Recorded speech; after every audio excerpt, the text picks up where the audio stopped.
Hello बच्चों, कैसे हैं? उम्मीद है स्वस्थ होंगे, मस्त होंगे, ज़बरदस्त होंगे। ठंडी का मौसम आ गया है तो कृपया ठंडी से बच के रहें, अन्यथा सर्दी जुकाम तो सबको हो ही जाएगी फिलहाल में।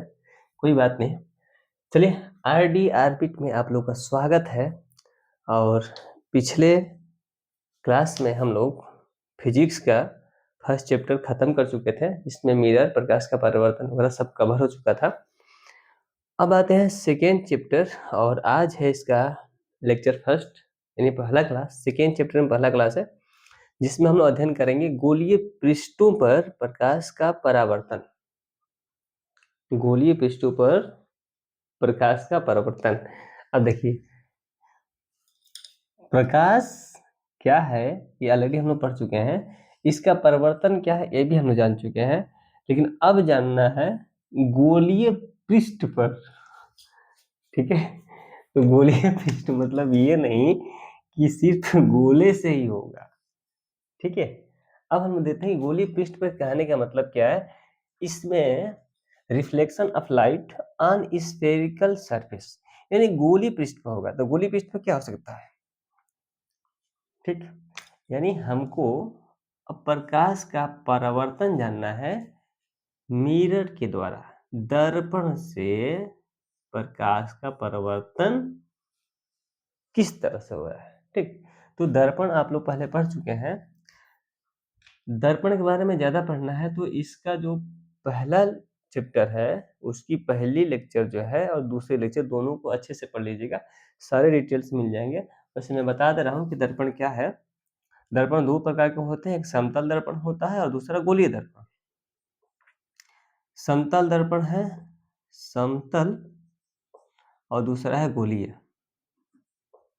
ठीक, दोनों दर्पण का अध्ययन पिछले क्लास में कर चुके हैं, कैसे बनता है और क्या पेंटिंग की जाती है, सब कुछ। गोलीय दर्पण दो प्रकार का होता है, उत्तल और अवतल।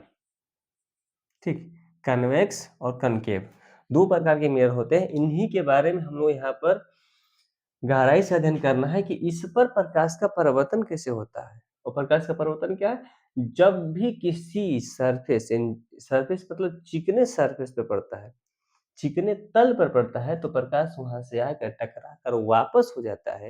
यह घटना प्रकाश का परावर्तन कहलाता है। कहने का मतलब जैसे मान लीजिए गेंद को मारिए और गेंद आएगा इस पर से टकरा कर वापस हो जाएगा तो गेंद का परावर्तन हो गया। बस ऐसे ही प्रकाश आएगा, किसी के चेहरे पर थोड़ा सा चमका दिए शीशा, उसके शीशे पर से पूरे चेहरे पर प्रकाश का परावर्तन हो जाएगा। ठीक है, सबसे अच्छा एग्जाम्पल है। जो आप लोग छोटे थे, चाहे हम भी छोटे थे, तो किसी के ऊपर चेहरे पर चमकाते थे, ये नहीं पता है ये क्या चमक रहा है, कैसे चमक रहा है, कौन सी प्रक्रिया हो रही है, वहां पर होता है प्रकाश का परावर्तन। तो अब हम लोग को पढ़ना है पूरा उसका डिटेल्स। ठीक है,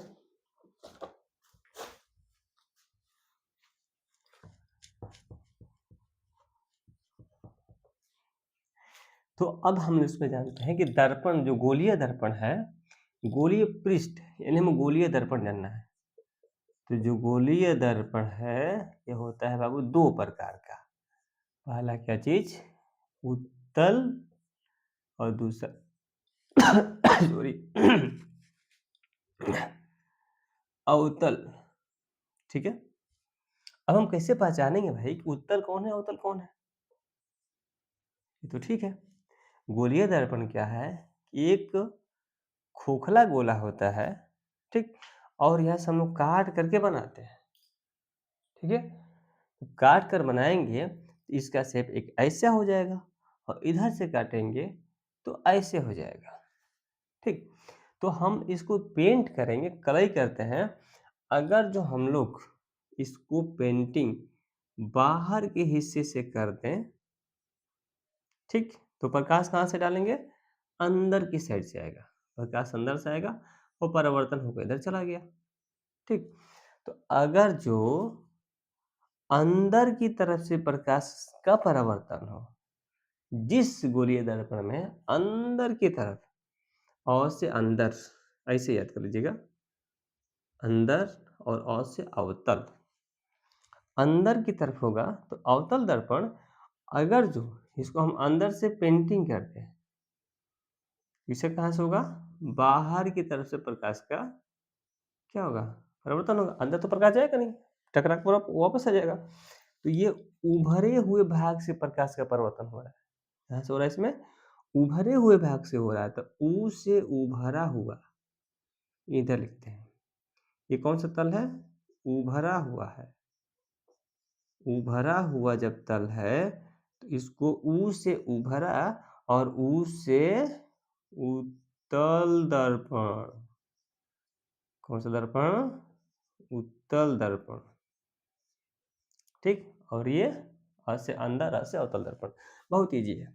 ठीक है, तो इसी का हम लोग पूरा अध्ययन करेंगे कि कहाँ पर क्या पॉइंट है, क्या है, कैसे कैसे प्रतिबिंब बनता है, इसका यूज कहाँ करते हैं और कहाँ नहीं करते हैं, सब देखेंगे। इस पर से जो आता है प्रश्न, फोकस दूरी, वक्रता केंद्र, वक्रता त्रिज्या, फोकल पॉइंट, सब कुछ जो है इसमें अध्ययन करने वाले हैं। ठीक, तो यहाँ से उम्मीद है कि उत्तल दर्पण, अवतल दर्पण समझ में आ गया होगा।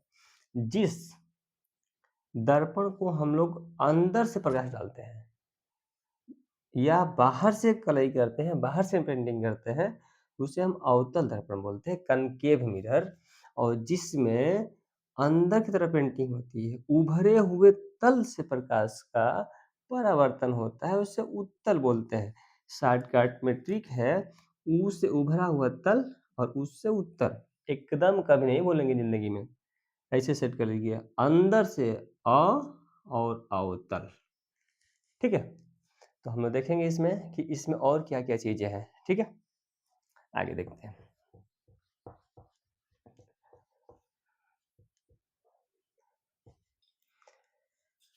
ये हम लोग का एक दर्पण है। अब तो उम्मीद है कि पता कर लेंगे कौन सा दर्पण है। दर्पण कौन सा है? अगर जो अंदर से प्रकाश जाकर टकरा कर वापस आ रहा है तो अ से अंदर, अ से अवतल। ठीक है, अवतल दर्पण, अवतल दर्पण। ठीक, अब एक काम करते हैं, ये जब काटा गया है, ठीक, ऐसे काटा गया है तो इसका कहीं सेंटर होगा। ठीक है, सेंटर होगा। तो इसके सेंटर को हम थोड़ा सा ऐसे मिलाते हैं, इस प्रकार से लगभग। ठीक, तो इसका सेंटर मिल जाएगा। तो इसके सेंटर को ही बोलते हैं, मैंने इसके केंद्र को बोलते हैं वक्रता केंद्र। क्या बोलते हैं? वक्रता केंद्र, मतलब सेंटर ऑफ कर्वेचर।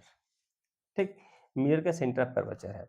इसको बोलते हैं परावर्तक तल, मतलब इधर से परावर्तन हो जा रहा है तो इसके पॉइंट को, मिड पॉइंट को बोलते हैं हम लोग पोल, ध्रुव। पी से दिखाते हैं पोल, इसको बोलते हैं ध्रुव। ठीक है, यानी परावर्तक तल का मध्य बिंदु, किसका? परावर्तक तल का मध्य बिंदु ध्रुव कहलाता है। क्लियर? उत्तल दर्पण हो या अवतल दर्पण, दोनों में। अभी उत्तल के बारे में बताएंगे। उत्तल के बारे में इस थोड़ा सा उल्टा हो जाएगा, यही देख लीजिए। ठीक, ये हम इसको हम अंदर से पेंटिंग करेंगे ना, अंदर से पेंटिंग करती है। इसका भी एक ऐसा गोला होगा, ये भी तो भाई इस गोले से इधर से काटा गया होगा, तो इसका केंद्र जो है, इसका वक्रता केंद्र हो जाएगा सी।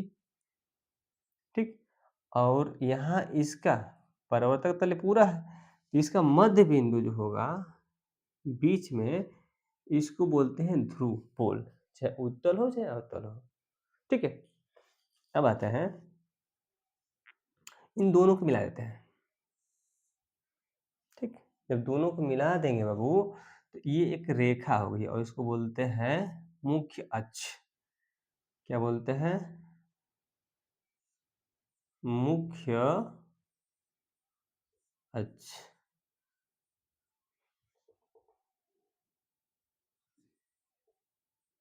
उम्मीद है थोड़ा सा छोटा दिख रहा होगा।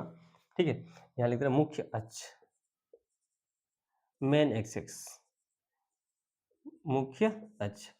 तो परिभाषा में क्या देंगे आप लोग? वक्रता केंद्र और ध्रुव को मिलाने वाली जो रेखा होती है वक्रता केंद्र और ध्रुव को मिलाने वाली रेखा मुख्य अक्ष कहलाती है। ठीक है, इतना हो गया। अब आगे आते हैं,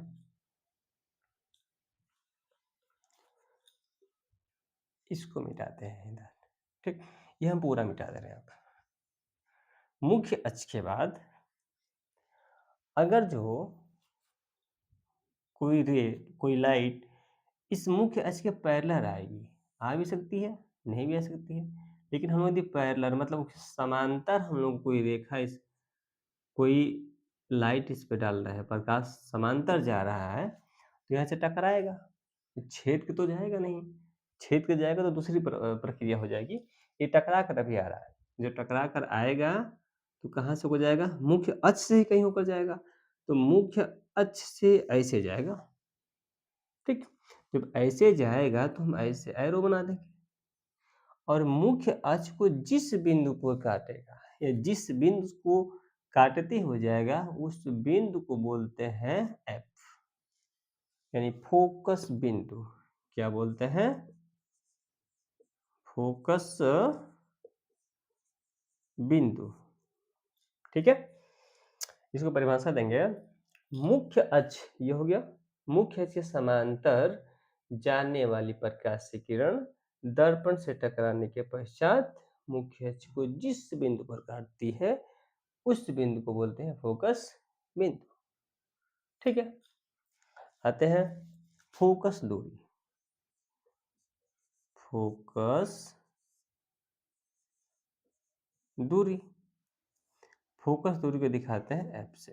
ठीक, और इसको भी दिखाते हैं फोकस बिंदु को एफ से। वक्रता केंद्र को दिखाते हैं सी से, सेंटर ऑफ कर्वेचर।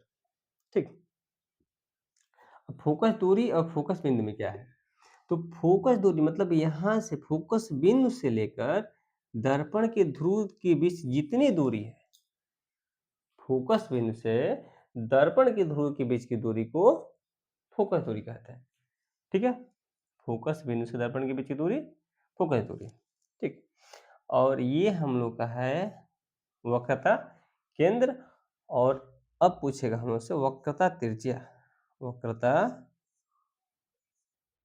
त्रिज्या इसको दिखाते हैं आर से। ठीक है,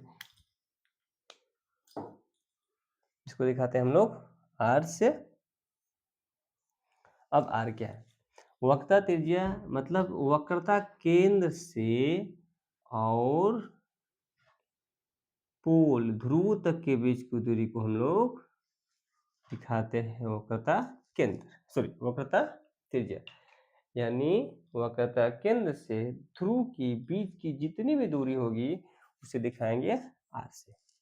ठीक, और ये दोनों दूरी आपस में बराबर होती है। ठीक, तो यहां से यहां तक जो दूरी है आर है हम लोग का। ठीक, और दोनों ये बराबर है, यानी कि इसको हम लिख सकते हैं, यहाँ से दूरी फोकस दूरी एफ है तो ये भी एफ होगा, यानी एफ और एफ 2f। ठीक, 2f, यानी कि जो वक्रता त्रिज्या है सूत्र हो जाएगा वक्रता त्रिज्या बराबर 2 गुणे फोकस दूरी। ठीक, या यहाँ से ऐसे भी लिख सकते हैं हम लोग F equal R by 2, F equal R by 2। ठीक, ये हो जाएगा फोकस दूरी। ठीक है, फोकस दूरी बराबर त्रिज्या बटा में 2, यानी फोकस दूरी त्रिज्या क्या दी होती है। क्लियर, इतनी बात समझ में आ गया। वक्रता केंद्र दर्पण जिस खोखले गोले का भाग होता है उसके केंद्र को वक्रता केंद्र कहते हैं, दर्पण का। ठीक है, दर्पण जिस खोखले गोले का भाग पहले था, ठीक, जिस खोखले गोले का भाग था उसका केंद्र होगा, उसके केंद्र को उस दर्पण का वक्रता केंद्र कहते हैं। और मुख्य अक्ष दर्पण का पोल, और पोल क्या है, दर्पण के जो परावर्तक पृष्ठ है उसका मध्य बिंदु पोल है। पोल को और वक्रता केंद्र को जब मिला देंगे तो हो जाएगा मुख्य अक्ष। पोल को वक्रता केंद्र को मिलाने वाली रेखा मुख्य अक्ष कहलाती है, मुख्य अक्ष हो गया। अब यहाँ से हम रेखा जो जा रही दिखाई गई है, ये आपकी प्रकाश की किरणें हैं। इधर से भी प्रकाश की किरण जा सकती है, ठीक। तो इधर से भी जाएगी तो दर्पण से टकराने के बाद फोकस बिंदु से ही होकर जाएगी। ये रूल है, ये कहीं गड़बड़ नहीं होगा। इधर से भी मुख्य अक्ष के समांतर होगी। मुख्य अक्ष के समांतर जितने भी प्रकाश की किरणें जाएंगी, दर्पण से टकराने के पश्चात फोकस बिंदु से होकर जाएगी, या जिस बिंदु पर ये टच करेगी, काट के जाएगी, उसे फोकस बिंदु कहेंगे। ठीक, फोकस बिंदु हो गया।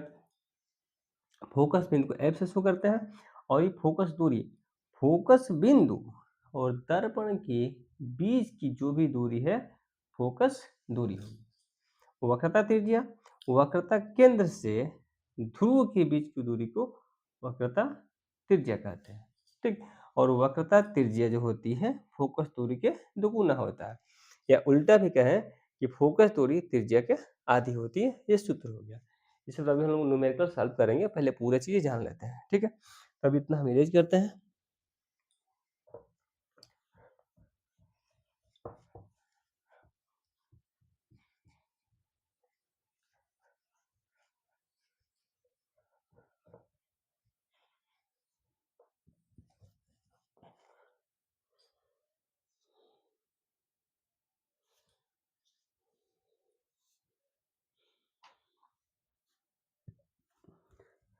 इसके बाद हम लोग जानेंगे थोड़ा सा प्रतिबिंब का बनना, या प्रतिबिंब बनने का नियम। प्रतिबिंब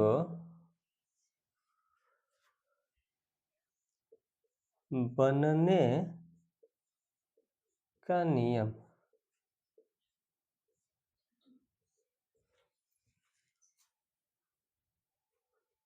ठीक है, प्रतिबिंब बनने का नियम क्या है?